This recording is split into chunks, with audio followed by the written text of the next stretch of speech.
બોલે હા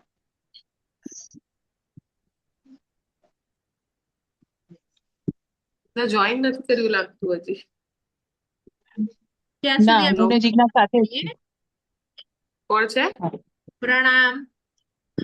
પ્રણામ. નમો વૈશાલી ક્યાં છે? હરિહંતાણમ. વૈશાલી ને જિજ્ઞા સાથે છીએ. સાથે છીએ અમે. ઓકે. નમો આયરિયાણમ. નમો હંસાયાણમ. નમો સવસામ. એસો પંચણ મોકારો સવ પાવ પરાશરો મંગળાણચ સવેસે ફટમપુરી નમો હરિહંતાણમ. નમો સેતાણમ. નમો આયરિયાણમ. નમો વસાયાણમ. નમો લોરી સવસામ. એસો પંચણ મોકારો સવ પાવ પરાશરો મંગળાણચ સવેસે ફટમપુરી મંગલમ. નમો હરિહંતાણમ. નમો સેતાણમ. નમો આયરિયાણમ. નમો વસાયાણમ. નમો લોરી સવસામ.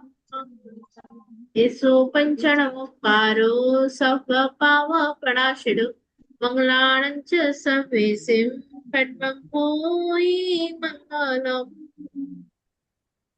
અધોલોક અધોલોક ઉધોલોક ઈચ્છાલોકમાં રહેલા દરેકે દરેક ત્રસ જીવ સ્થાવર જીવને સુખ મળે, સાતા મળે, સમાધિ મરણ મળે, જલ્દી જલ્દી બધા જીવો મોક્ષે જાય એવી પ્રાર્થના.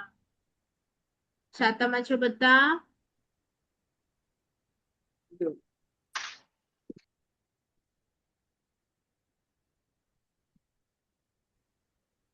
ચલો હા, વર્ગની શરૂઆત કરીશું. કોઈ આવે છે જી?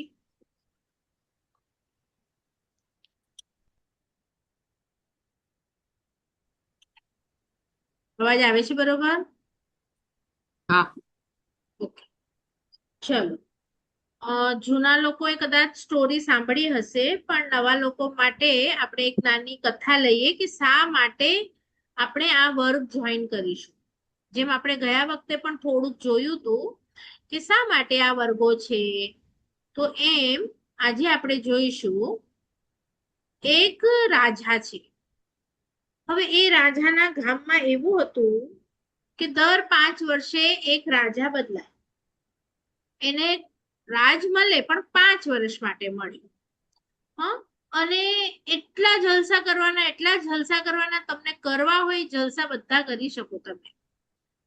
પણ 5 વર્ષ પૂરા થાય એના પછી એ ગામનો એવો રિવાજ હતો કે એ રાજાને ઉપાડી અને એક નદી ક્રોસ કરવાની હતી સામે, અને એ સામે એક આખું મોટું જંગલ જેવું હતું, તો ત્યાં એને છોડી દેવાનું ઈ રાજાને. અને પછી એનું શું થાય ખબર નહીં, પણ બસ એને ત્યાં છોડી દેવાનું. અને પછી એ પોતાનું રેસ્ટ ઓફ ધ લાઈફ ત્યાં એને વિતાવવાની. તો 5 વર્ષ માટે બધાને મજા આવી જાય. પણ પછી જે એની હાલત થાય એટલે બધા લગભગ રાજા છે ને રડતા રડતા જાય છેલ્લા દિવસે સામે કિનારે. એને એના સૈનિકો જ મૂકી આવે. હવે એક રાજાનો આવી જ રીતે એમને રાજા બનાવ્યું લોકોએ. તો એટલા એને જલસા કરવાના હતા, એ જલસામાં પણ એ શું કરતો હતો કે રોજે અમુક સૈનિકોને સામે જે ઓલું જંગલ હતું ને ત્યાં મોકલે. બરાબર? લોકોને થાય અને શું રોજે આ જલસા હજી એકદમ મસ્ત નથી કરતો ને, રોજ મોકલે, કામ કરાવે. પણ 5 વર્ષ જેવા પૂરા થયા તો આ રાજા રડતો જ નહોતો. તો બધાને નવાઈ લાગી કે કેમ ભાઈ બીજા બધા તો રડી રડીને જતા હતા, આ કેમ હસતા હસતા જાય છે. પછી બધા લોકો એની સાથે ગયા જોવા માટે સામે. તો એ જઈને જુએ છે તો જે ઓલું જંગલ હતું એમાં એ રાજાએ 5 વર્ષમાં આખું અહીંયા જેવું નગર છે એનાથી બેસ્ટ નગર બનાવી દીધું સામે. કારણ કે આ 5 વર્ષ એની પાસે છે, એમાં એને જે કરવું છે એ કરી શકે છે. તો સૈનિકોને મોકલી એ જંગલ સાફ કરાવ્યું, એમ બધું સ્કૂલો દવાખાના બધું અહીંયા જેવું છે એવું જ બધું બનાવી દીધું હતું. તો હવે એને શું ચિંતા એની પાછળના લાઈફની? હોય કોઈ ચિંતા? તો આ સ્ટોરીથી શું શીખવા મળ્યું? આપણા હાથમાં હજી પણ જેટલો સમય છે એમાં આપણને પાછળના હવે આવતા ભવો જે છે એને ડિઝાઇન કરવું હોય તો આપણી પાસે થોડો સમય છે, તમે ડિઝાઇન કરી શકો છો. બરાબર? એન્ડિંગ મોમેન્ટ લાસ્ટ મિનિટ સુધી આપણે ડિઝાઇન કરી શકીએ, પણ જો આ લાસ્ટ મિનિટ ગઈ પછી તમારા અને મારા હાથમાં કંઈ નથી. અનંતા ભવો એકેન્દ્રિય પણ હોઈ શકે, નિબોધ પણ હોઈ શકે, નારક પણ હોઈ શકે, તિર્યંશ પણ હોઈ શકે, પણ એમાં આપણને ખબર નહીં હશે કે ધર્મ કેવી રીતે કરવાનું. એટલે ધર્મ વગરના આ ભવોની કોઈ વેલ્યુ નથી. દુઃખ દુઃખ દુઃખ ભોગવવાનું અને ફરીથી ક્યારે પંચેન્દ્રિયપણું અને જૈન ધર્મ મળશે એ ખબર નથી. તો થોડી ઘણી આઈડિયા આવી શા માટે હું કહું છું કે આ ક્લાસને સિરિયસલી લો. એટલે તમારા કોઈ પણ વર્લ્ડના ક્લાસ હશે એમાં તમે આ ભવ માટે એન્જોયમેન્ટ કરી શકશો કે ચલો હું આ નવું શીખી આવી, આ હમણાં યુઝ કરું, બનાવું, પણ એનાથી તમે આવતા ભવ ડિઝાઇન નહીં કરી શકો.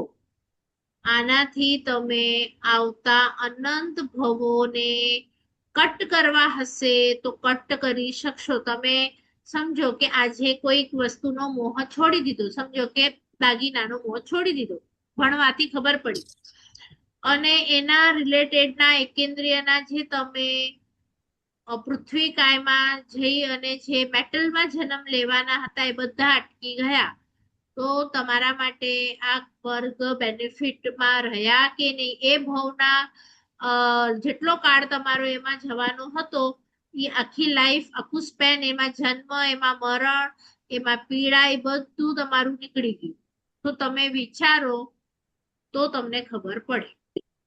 એટલે તમે એને નોર્મલી નહીં સમજતા, અને કોઈ પણ વસ્તુ હોય તમારા મૃત્યુ સિવાય આ વર્ગ અટકવા ન જોઈએ. ગમે એટલું કંઈ પણ આવે, તમને રેકોર્ડિંગની ફેસિલિટી છે, તમે રેકોર્ડિંગ્સ જોઈ શકો છો.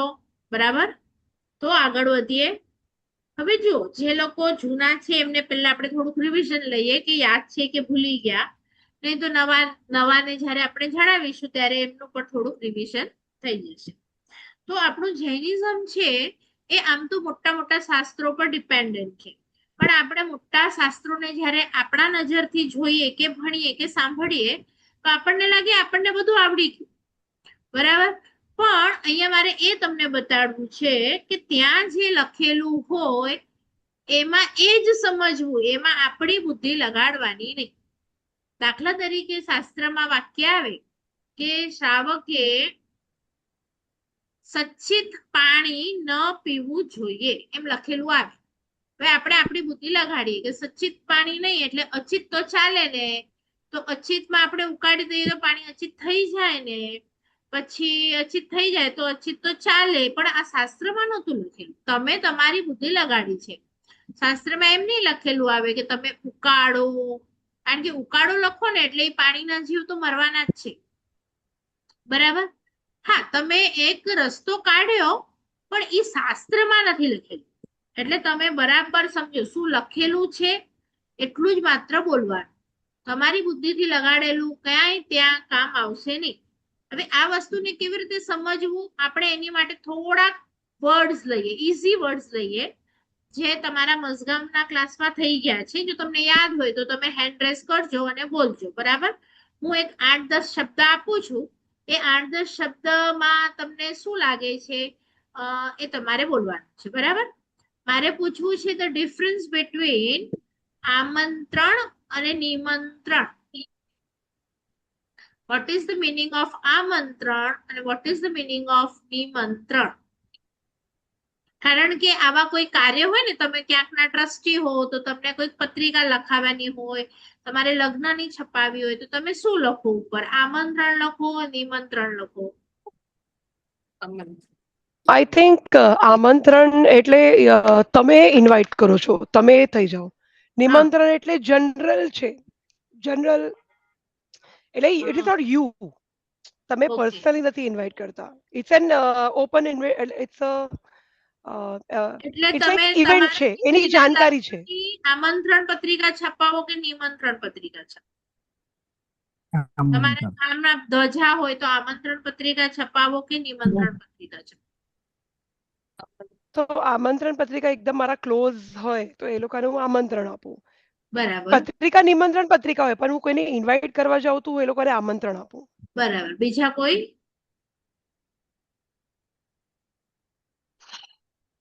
ચલો તમારું થઈ ગયું છે. મઝગામ વાળા બુક ઓપન છે, લખતા હતા ને બધા બુકમાં છે.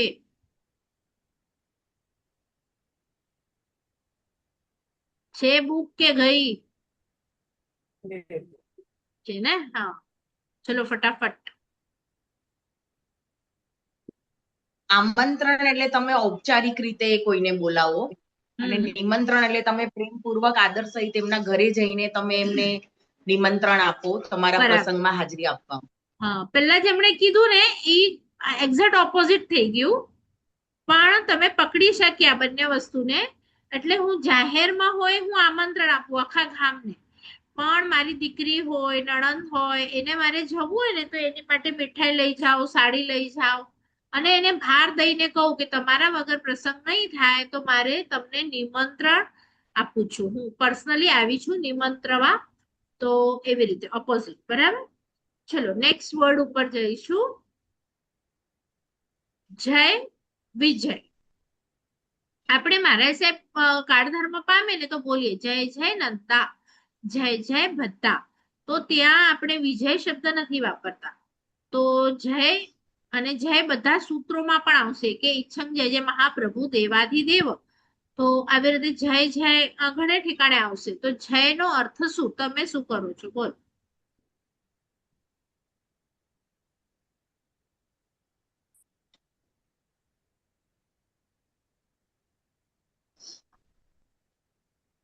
કારણ કે નાના નાના શબ્દો તમને ક્લિયર નહીં હશે ને તો તમારી પાછળની પેઢી તમને ક્વેશ્ચન પૂછશે ને તો તમે એને આન્સર નહીં આપી શકો. અને એમ લાગે આપણને કે ચલો જય અને વિજયમાં શું વિચારવાનું, એ તો આપણને ખબર જ છે, ચલો નો ઇશ્યુ. પણ શું ડિફરન્સ છે કોઈની કે પર જીત મેળવવી, કોઈની પર જીત મેળવવી એટલે વિજય થયું. હા અને જય એટલે આપણે સમજાવી નથી. એક જય એટલે તમે એટલા પોતે કે બીજા આપણી જય બોલાવે એટલે આપણે ઓલા થઈએ. શું 100% માનથી કોઈ right આપણી છો. બોલાવે. Yes, તમે એક્સપ્લેન નથી કરી શકતા પણ તમને ખ્યાલ છે. બીજા કોઈ? Good try. હા, બીજા કોઈ? અને વિકટ. નહીં? તો ગયા છો ક્યારે કોઈ પાલખીમાં કે નથી ગયા? કે બોલ્યું છે કે નહીં જય જય નંદા, જય જય ભદ્દા? તો વિચાર નથી આવ્યો કે જય જય કેમ બોલાવે છે, પછી નંદા એટલે શું, ભદ્દા એટલે શું? ખ્યાલ છે? બોલો. જય બેન, જય એટલે આત્મા પર આત્માથી જ આપણું જે હિત થાય છે આપણા હા, તમે આત્માથી, સમજ્યા આપણા છો, આત્માને. ક્લિયર છો? યસ યસ, ક્લિયર છો. હા, હું એટલે લખાવું છું જય પછી. થયો અને વિજય હવે એટલે નંદા અને ભદ્દા? sorry, નંદા.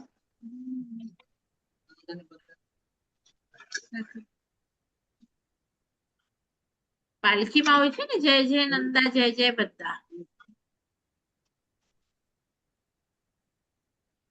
એકચ્યુઅલી આ મેં કેટલા ઘણા લોકોને પૂછ્યું what do you mean by જય જય નંદા, જય જય ભદ્દા, પણ કોઈને ખબર જ નહીં હતી. કે ખબર નહીં, બધા બોલે એટલે અમે બોલીએ. એટલે હું તો એકચ્યુઅલી 10-15 વર્ષથી આપણે આ વોટ્સએપ પર ફેરવીએ છીએ. આઈ થિંક 5-7 વખત તો મઝગામના ગ્રુપમાં બી આવી ગયું છે જય જય નંદાનો મિનિંગ. આ લોકોએ, તમે કલ્યાણ મિત્ર છો તો તમને કેમ ફોરવર્ડ નથી કર્યું મને નવાઈ લાગે છે. કારણ કે સુધરમાંથી એ લોકો જોડાયેલા છે ને એમાં 3-4 વખત તો આવી ગયું છે. ચલો પાછું મૂકી નહીં નહીં, દઈશું. એમને ફોરવર્ડ કર્યું બી હશે તો મેં ધ્યાન નહીં આપ્યું હશે. હા હા હા, ચલો આપણે જોઈએ. નંદા એટલે તમને ખ્યાલ હોય તો મોટું પ્રતિક્રમણ કરીએ ને તો નંદી સૂત્રની સજાય આવે. ખ્યાલ છે બધાને? 2 સજાય હોય મોટી, એમાં નંદી સૂત્ર નામ છે. તો નંદી એટલે ઘણા તો નવા હોય ને હિન્દી વાળા, તો એ નંદી એટલે નંદી બેલ જ સમજે પેલા તો.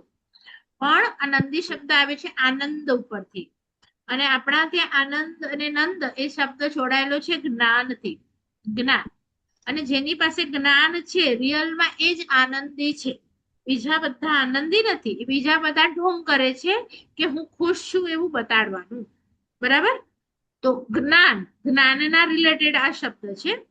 તો જ્ઞાનથી જે મને મોક્ષનો માર્ગ મળ્યું એનાથી હું આનંદી છું. તો હે જ્ઞાની તમારો જય થાઓ. પહેલું છે નંદા, જય જય નંદા. તો જ્ઞાની. હવે તમને થશે કે આ મારા સાહેબ તો બહુ ભણેલા નહીં હતા, કેમ જ્ઞાની કે છે એમને? એમને તો દેરાસર વિધિ માંડ આવડતી હતી. ઘણી વખત એવું થઈ શકે કોઈક મારા સાહેબને ન આવડતું હોય. પણ એ તો તમે સમજ્યા છો કે જ્ઞાની એટલે એને ઘણા બધા ધોરણો આવડતા હશે, સૂત્ર આવડતું હશે, તો એને જ્ઞાની કહેવાય એવું તમે માન્યું છે, એવું શાસ્ત્ર નથી કહેતું. શાસ્ત્ર તો એને જ્ઞાની કહે છે કે જે જીન વચનોને સ્વીકાર કરે અને ભલે પછી બે જ શબ્દો હોય પણ ગુરુને માને, દેવને માને. તો દાખલા તરીકે માસ્તુસ મુનિ હતા, એમને બે જ શબ્દ આવડતા હતા, હે માં હેતુષ, એટલે કે મારે રોષ નથી કરવાનો. ગુરુએ મનાઈ કરી છે, ગુસ્સો નથી કરવાનો, રોષ નથી કરવાનો. અને બે શબ્દ પણ એ યાદ નહીં રાખી શકતા હતા, પણ છતાંય કેવળ જ્ઞાન થયું એમને. કારણ કે ગુસ્સો નથી કરવાનો, તો ગુરુ એમને 12 વર્ષ સુધી નવો શબ્દ જ નથી શીખવાડતા, છતાંય એમના પર એમણે ગુસ્સો કર્યો જ નહીં. તો એમને આત્મા પણ એમને અનુકરણ કરી નાખ્યું એ વસ્તુનું. તો એ જ્ઞાની થઈ ગયા. એટલે મોહરાજાને જે સમજે છે, મોહરાજાનો ત્યાગ કરે છે. તો જીન વચનમાં લખ્યું છે કે સંયમ લેવા જેવું છે ને. ઘણા ભાગ્યશાળી એવા છે કે જે ઘર છોડી દે છે, માતા પિતા છોડી દે છે, દાગીના વગેરેનો મોહ છોડી દે છે. તો એ રિયલમાં જ્ઞાની છે. પછી ભલે ને એમને નૌકાર સિવાય કંઈ ના આવડતું હોય તો પણ એ જ્ઞાની છે. અને ઘણું બધું આવડે અને છતાંય સંસારમાં રુચિ છે, તો એ જ્ઞાની નથી એમ. તો તમે જ્ઞાની છો કે તમે ગુરુની આજ્ઞા પર ઘર છોડી દીધું. એટલે જય જય તમારો જય જય થાવ. અને જય જય ભદ્દા, ભદ્દા એટલે ભદ્રિક જીવ, સરળ જીવ. કે તમે કેટલા સરળ છો, જે ગુરુએ કહ્યું તે તમે તહતી કર્યું, તમે એમને કોઈ ક્વેશ્ચન જ ન પૂછ્યા કે તમે કેટલા સરળ છો. તો એ બતાડવા માટે આપણે એમની માટે બે શબ્દો યુઝ કરીએ છીએ. આપણે આપણી બુદ્ધિ સાથે કામ કરીએ છીએ. એટલે આપણે સરળ નથી એટલે આપણા માટે એ શબ્દ ન વપરાય. ઘણા હોય આપણી આજુબાજુ એવા, આપણને ખબર પડે કે સરળ છે. બરાબર? અને જય, તો વિજય એટલે પર વ્યક્તિ સાથે આપણે લડીએ. એક રાજા બીજા સાથે લડવા જાય તો એને વિજય તિલક થાય કે ભાઈ તમારો એ રાજાની સામે વિજય થાય. બરોબર? પણ જ્યારે આપણે આપણા શત્રુઓ એટલે કે આપણા કશાયો એના પર વિજય મેળવીએ કે મેં ક્રોધને જીતી લીધો, માનને જીતી લીધું, એને મેં હરાવી દીધું, તો મારો જય થાય. મેં ઇન્દ્રિયો પર વિજય કર્યો. હમણાં હું આંબીલ કરીશ તો મારી જીભને તો ટેસ્ટી ખાવું હતું પણ મેં આપ્યું જ નહીં, તો હું જીતેન્દ્રિય બની ગયો. તો મેં જય કર્યો, મારી ઇન્દ્રિયો ઉપર જય.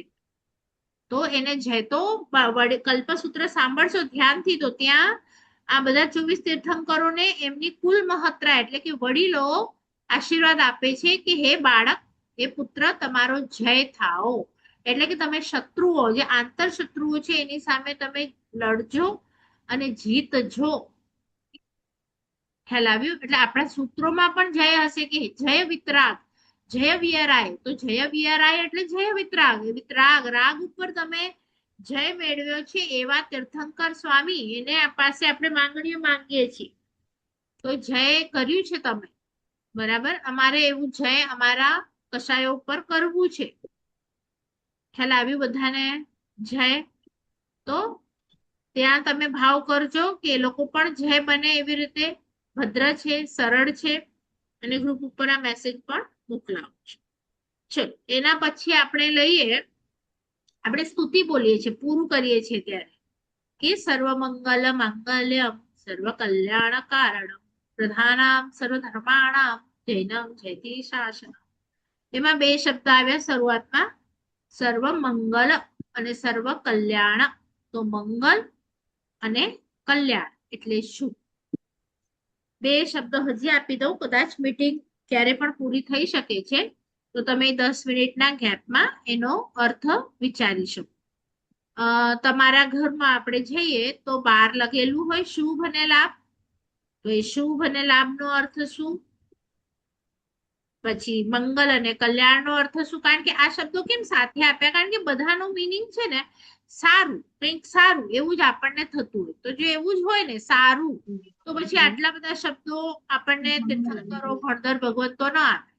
તો શું ફરક છે મંગલમાં, શું ફરક છે કલ્યાણમાં, શુભમાં, લાભમાં? મંગલ ક્યાં જોડાય છે? મંગળ દીવોમાં જોડાય છે, અષ્ટમંગળમાં જોડાય છે. કલ્યાણ ક્યાં જોડાય છે? તો પ્રભુના જે આ 5 આવે છે એમાં કલ્યાણકો હોય છે, કે જન્મ કલ્યાણક, દીક્ષા કલ્યાણક, તો ત્યાં મંગળ શબ્દ નથી યુઝ થતો. તો આવું કોઈએ વિચાર કર્યો હોય અને હોય આન્સર તો બોલો. શુભ લાભ પેલા નવા ટ્રાય કરે, પછી જૂના પાસે તો આન્સર 100% હશે જ, એટલે એ લોકો એક્સપ્લેન કરશે. બોલો.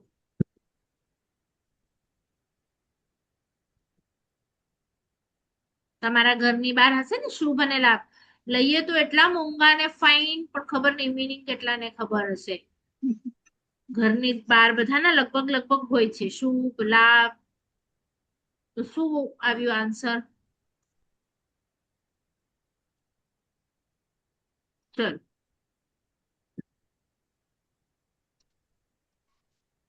ફટાફટ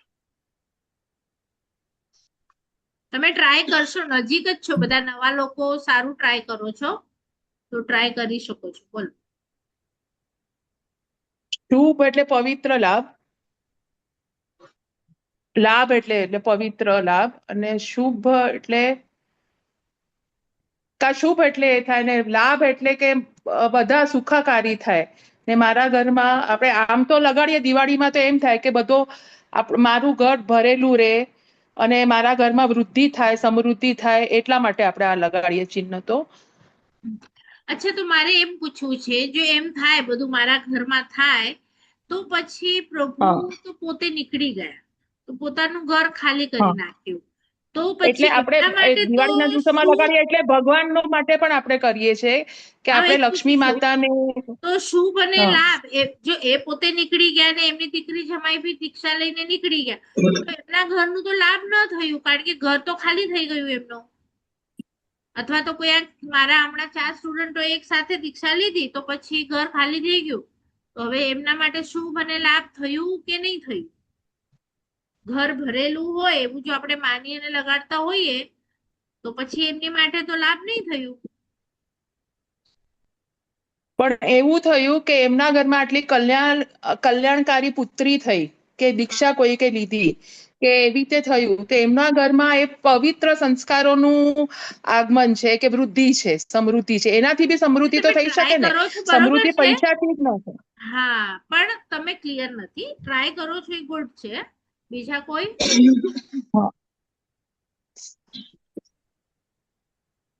બોલો. ચલો જૂના લોકો ફટાફટ.